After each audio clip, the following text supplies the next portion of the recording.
আজকে বাজার থেকে বেশ বড় একটা কাতলা মাছ নিয়ে এসছে।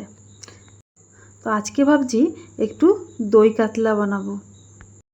দই কাতলা যদি ভাতের পাতে থাকে জাস্ট ভাত খাওয়াটা পুরো জমে যাবে। তো আমি এখানে কাতলা মাছগুলো তো কেটেই নিয়ে এসেছিলো, আর আমি এর মধ্যে নুন হলুদটা মাখিয়ে রেখেছিলাম। এবার একটা কড়াইয়ের মধ্যে তেল গরম করছি। খুব ভালো মতন যখন তেলটা গরম হয়ে যাবে আমি মাছগুলোকে ভেজে নেব। খুব বেশি ভাজতে হবে না, একটু হালকা ভাজলেই হবে। আমি একটু লাল লাল করে একটু ভাজবো। এই কাতলা মাছটা একটু হালকা হালকা করে ভেজে নিলেই হয়, কিন্তু আমি একটু কড়া করব, কারণ আমার বাড়িতে এত হালকা ভাজা খায় না, যার জন্য আমাকে একটু ডিপ ভাজতেই লাগে। মাছগুলো ভাজা হয়ে গেলে একে একে সব তুলে নেব। এরপরে অনেকগুলো মাছ রয়েছে, এইভাবে বাদবাকি যে মাছগুলো রয়েছে সবই ভেজে নেব।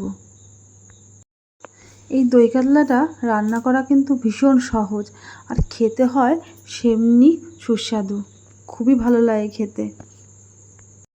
তো যাই হোক, আমার মাছ ভাজা এখানে সব হয়ে গেছে। এবার আমার মশলাগুলো করে নেব।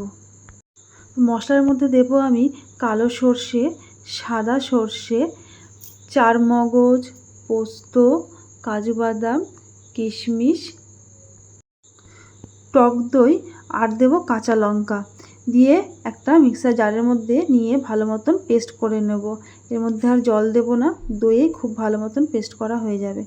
তো যে যেরকম ঝাল খায় সে সেই পরিমাণে ঝালটা নেবে। আমি এখানে নিয়েছি, তো আমার এখানে পেস্টটা খুব ভালো মতন হয়ে গেছে। এবারে যে কড়াইয়ের মধ্যে তেল ছিল সেই তেলটা আর ফেলবো না, ওর মধ্যে আর একটু সর্ষের তেল দিয়ে দেবো। এবারে ফোড়নে দেব গোটা গরম মশলা। এবারে যেই পেস্ট করা মশলাটা ছিল সেই মশলাটাকেই ঢেলে দেব। মশলাটা দেওয়ার পরে আমি খুব বেশিক্ষণ কষাবো না, যেহেতু এর মধ্যে সর্ষে আছে, এটা নাহলে তেতো হয়ে যাবে। খুব হালকা হাতে কষাতে হবে, আর হালকা আঁচেও নাড়তে হবে। যেহেতু এখানে কাজু বাদাম আছে তার জন্য ভালোভাবে নাড়তে হবে, নাহলে নিচে লেগে যেতে পারে। এবারে যে মশলার বাটিটা ছিল সেটা ধুয়ে আমি একটু জল দিয়ে দিলাম। জল দিয়ে আর একটু ভালো করে নাড়াচাড়া করে নেব। আমার যতটা জল লাগবে পরিমাণ মতো ততটা জল দিয়ে দিলাম। এবারে জল দেওয়ার পরে জলটা যে ফুটে উঠবে, যে মাছ ভাজাগুলো ছিল সেই ভাজা মাছগুলো আমি এর মধ্যে এখন ছেড়ে দিলাম। এখন এই মাছটা যখন ভালো মতন ফুটে উঠবে, সেদ্ধ যখন হয়ে যাবে, তখন এর মধ্যে আমি লবণ দেব, আর দিয়ে দেবো সামান্য চিনি। আমি আগে লবণ দিয়েছিলাম না, তার জন্য আমি এখন লবণ দিলাম, আর দিয়ে দেবো একটু স্বাদ মতন মিষ্টি।